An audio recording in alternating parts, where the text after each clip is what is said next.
Pablo Neruda, A Life of Words. Pablo Neruda was born in Chile in 1904. His real name was Ricardo Eliezer Neftali Reyes Basoalto, but he became known to the world as Pablo Neruda. He grew up in a small town in the south of Chile, surrounded by nature, rain, forests, and the sea.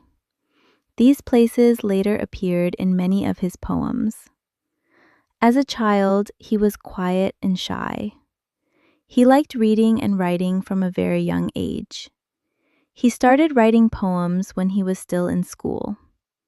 His father did not like poetry and wanted him to have a more practical job. But Pablo continued writing in secret. When he was young, he moved to Santiago, the capital of Chile, to study. Life there was not easy. He was poor and often felt lonely, but he never stopped writing. Poetry became his way of understanding the world and his emotions. At a young age, he published his first books. One of them, 20 Love Poems and a Song of Despair, made him famous. People connected deeply with his words. His poems talked about love, sadness, desire, and nature in a simple but powerful way. Later in life, Pablo Neruda worked as a diplomat.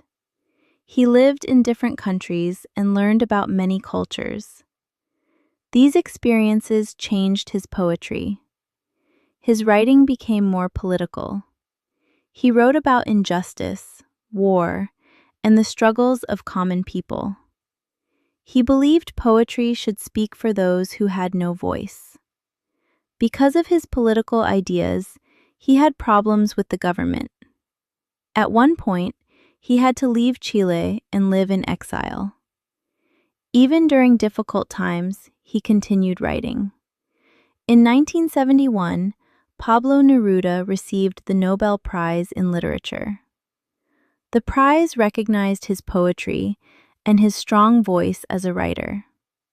By that time, he was known all over the world. Pablo Neruda died in 1973. Today, his poems are still read by millions of people. His words continue to speak about love, pain, hope, and humanity. He showed that poetry can be simple, emotional, and powerful at the same time. Pablo Neruda did not only write poems, he wrote feelings. Before you leave, let me ask you something. Did you understand this story? Was it easy for you, a little difficult, or very difficult? Please write in the comments, I understood everything. I understood most of it. Or, I need more practice. Your comment helps me understand your level and helps this channel grow.